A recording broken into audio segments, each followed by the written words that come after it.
محترم ناظرین کرام، السلام علیکم ورحمۃ اللہ وبرکاتہ۔ آپ دیکھ رہے ہیں ناصر میڈیا یوٹیوب چینل۔ جو ساتھی اس چینل پر نئے ہیں وہ چینل کو سبسکرائب کر کے بیل آئیکن ضرور دبائیں۔ اس وقت میں بہت اہم خبر کے ساتھ حاضر خدمت ہوں۔ آپ سے گزارش ہے مکمل ویڈیو سماعت فرمائیں۔ بابری مسجد کی شہادت میں ملوث تمام ملزمین کو سی بی آئی کی خصوصی عدالت نے 28 سال کے طویل انتظار کے بعد آج حیرتناک طور پر باعزت بری کر دیا۔ اس پر اپنے رد عمل کا اظہار کرتے ہوئے جمعیت علماء ہند کے جنرل سیکریٹری مولانا محمود مدنی نے کہا کہ یہ فیصلہ نہایت افسوسناک اور انصاف کے تقاضوں کے سراسر منافی ہے۔ جس طرح سری شہادتوں کو نظر انداز کیا گیا اور اعلانیہ ملزمین کے شرمناک اور مجرمانہ عمل کی پردہ پوشی کی گئی ہے، اس کی نظیر مشکل سے ہی ملتی ہے۔ یہ ایک ایسا فیصلہ ہے جس میں نہ انصاف کیا گیا اور نہ اس میں کہیں انصاف دکھتا ہے۔ اس نے عدلیہ کی آزادی پر حال میں لگائے گئے سوالیہ نشان کو مزید گہرا کر دیا ہے، جو کہ بین الاقوامی سطح پر ملک کی بدنامی کا باعث اور جگ ہنسائی کا موجب ہے۔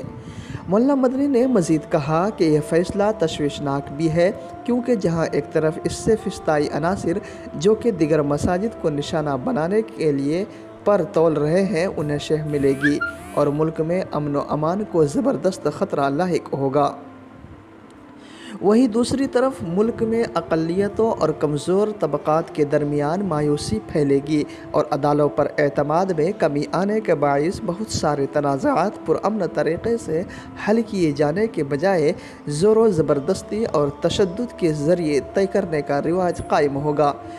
مولانا سی بی آئی عدالت کا یہ فیصلہ مسجد کی شہادت کی ذمہ داری کسی پر نہیں ڈالتا تو کیا وہ سارا مجمع اور وہ سارے لوگ جو بی جے پی میں بہت بڑی حیثیت کے مالک رہے ہیں مسجد کو شہید نہیں کیا، یا کسی غیبی طاقت نے مسجد کی عمارت کو نیست و نابود کر دیا، اور یہ سارے مجرمین جو مسجد کو شہید کرنے میں شریک تھے اور جنہوں نے مسجد کے گرانے کی سازش کی وہ سب وہاں صرف تماشا دیکھ رہے تھے۔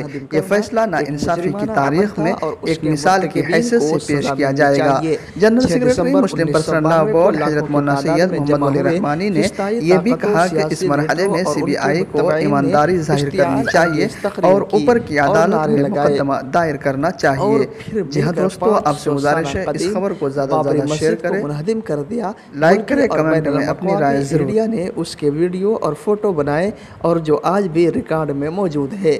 اس لیے یہ کہا جانا کہ بابری مسجد کا انہدام سازش نہیں تھی سراسر غلط ہے، کیونکہ اتنی مضبوط عمارت کو کثیر وسائل کے بغیر اچانک منہدم نہیں کیا جا سکتا۔ اس لیے جسٹس لبرہن کمیشن کی رپورٹ بھی چشم کشا ہے۔ اس کے علاوہ ملک کی سب سے بڑی عدالت سپریم کورٹ نے اسماعیل فاروقی کیس 1994 کے فیصلے میں واضح طور سے کہا تھا کہ جن لوگوں نے مسجد کو منہدم کیا ہے وہ ایسا کرنے والوں نے مجرمانہ اور شرمناک کام کیا ہے۔ ہندو سماج کو اپنے ہم مذہب لوگوں کے ایسے عمل پر نادم ہونا چاہیے۔ انہوں نے نہ صرف ایک مذہبی عبادت خانہ کو نقصان پہنچایا ہے بلکہ ملک کے قانون، سیکولرزم اور جمہوریت کے اصولوں کو بھی پامال کیا ہے۔ حال میں بابری مسجد ملکیت مقدمہ میں بھی سپریم کورٹ نے خاص طور سے کہا کہ بابری مسجد کی تعمیر کسی مذہبی ڈھانچے کو توڑ کر نہیں کی گئی بلکہ 6 دسمبر کو ایک مذہبی ڈھانچہ منہدم کیا گیا۔ جو کچھ بھی اس دن انجام دیا گیا وہ ایک مجرمانہ عمل تھا اور ملک کے قانون کی شدید خلاف ورزی تھی۔